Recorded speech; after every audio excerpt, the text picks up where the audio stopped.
This video is intended to provide an overview of APA-style basics. Again, it is an overview, so for detailed and authoritative guidance, please refer to the APA-style manual itself.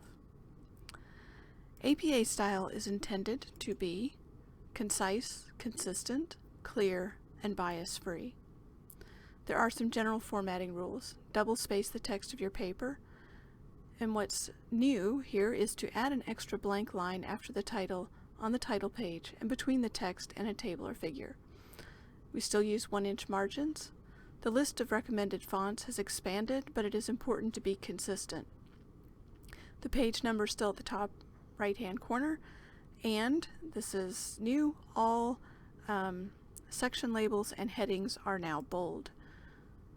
Guidance is given for student papers and a slight variation for professional papers, which they define as those intended for publication. So this is an example of a student paper title page. There is no running head on student papers. The title page is page 1. The title is bold and centered, and then there is a blank line between the title and the author's name. There's also the affiliation, the course title, the instructor's name, and the due date. This would be a professional format, so it does include a shortened title, but not the words running head on the title page anymore. You have the author, the affiliation, and on the bottom half you have an author's note. So I tried on these slides to include the page numbers that the information was taken from the manual, and I know that I am going through all of this very quickly, so these slides should also be accessible to you so you can refer to them and find particular points and examples at your leisure. Okay, so an abstract, if you have one, would be page 2. It is not indented. The word abstract is bold and has a max of 250 words. The title of your paper, the first page of your paper starts with a title at the top, bold, centered. A student paper has no running head, and if there's not an abstract, it would be page 2. Headings are to be provided in a specific hierarchy. So a level 1 heading is for your most important sections. If you subdivide those, you would go to a level 2 heading and on down the list. Most papers are not going to go very far down the list, but be aware there's a prescribed order. If you include a list in your paper, you can use numbers. If you don't wish to indicate priority by using numbers, you can use bullet points.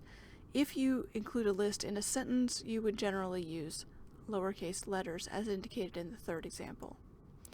For your in-text citations, if you're paraphrasing or using an idea, use the author's last name and then the year of publication. So you see 2 examples there, one with the citation at the end, with a period afterwards, and then one in narrative style where the author's name is incorporated into the sentence. Both the author's last name and the date both need to be present, however. For direct quote, you add the page number where that quote can be found. Long quotes are more than 40 words. Indent the entire quote a ½ inch from the left.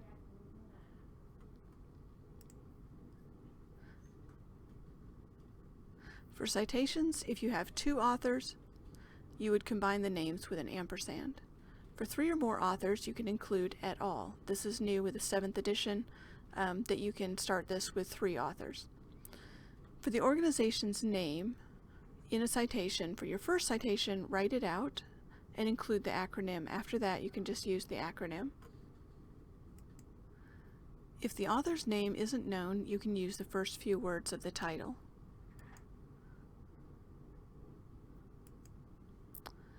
A single source would look like the example on the top, where it had more than 2 authors. Sometimes it's helpful to include more than one source, and you would combine them in the citation with a semicolon in between.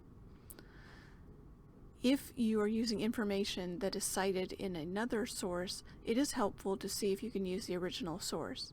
However, if not, there is an example, a way to do that, and you can see that you would include a citation that mentions the original source as in the example. For your reference list in APA, every source cited in the text must appear in the reference list, and each entry in the reference list must be cited in the text. There are a few exceptions. One of them is personal communications. Your reference list starts on a separate page with the word reference bold at the top. Use hanging indentations and organize them alphabetically. The basic format for a book includes the author's name and then initials. This is something specific with APA. You do not write out the author's first name, so remember to use initials. The year of publication. The title of the work is in sentence case, so another common mistake is to use title case. That's how we're all taught in elementary school, but in APA, only the first word after a semicolon, and proper nouns are capitalized. You then would have the name of the publisher, but the location of the publisher is no longer required.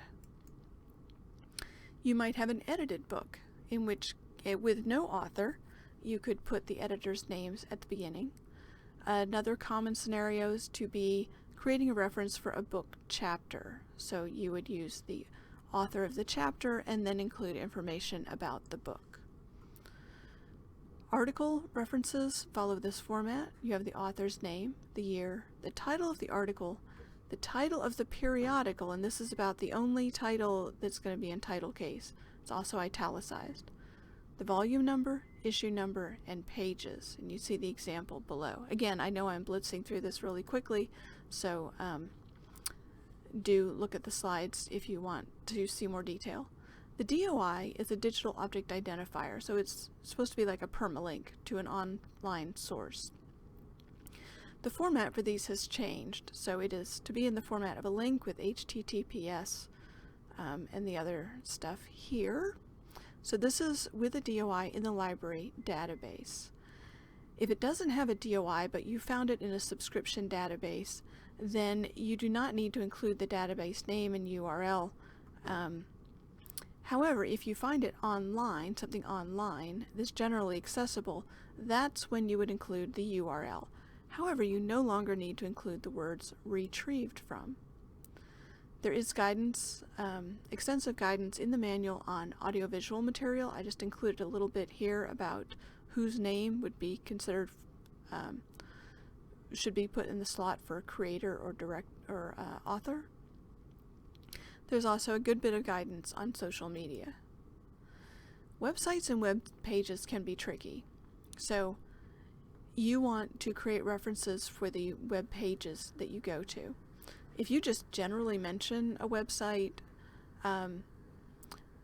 just say you mention YouTube or something, then you would use the name of the website and add the URL, but you don't need a specific reference in that case.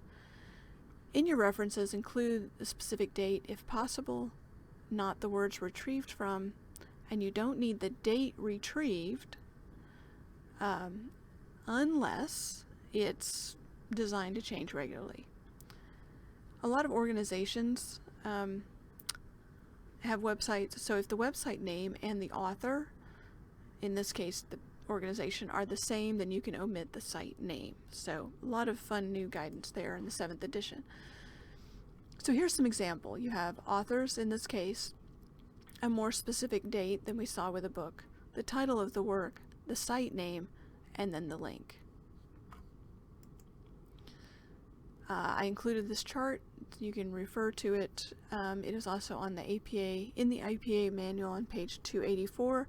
What to do when things are missing, because that does happen fairly often. Okay, APA style is about a lot more than nitpicky little formatting rules. It's about how information is presented, and one of the main points is to be concise. So avoid wordiness. Avoid extra words where possible. I note this again because it is so easy to do, to add extra words. Avoid bias. So men and women, people, participants. Consider or describe people as people first. not defining them by whatever specific handicap or disability they might have. Always be sensitive to race and ethnicity. Prefer active voice, and with abbreviations, make sure you spell them out, what they refer to the first time you use them. There is, unsurprisingly, guidance about numbers. So use words for fractions, numbers 0 to 9, common phrases at the beginning of a sentence. Use numerals in mathematical descriptions and measurements, that sort of thing. Here's my reference. If you have any questions, then there's more guidance at the Purdue OWL. The APA style blog is really good.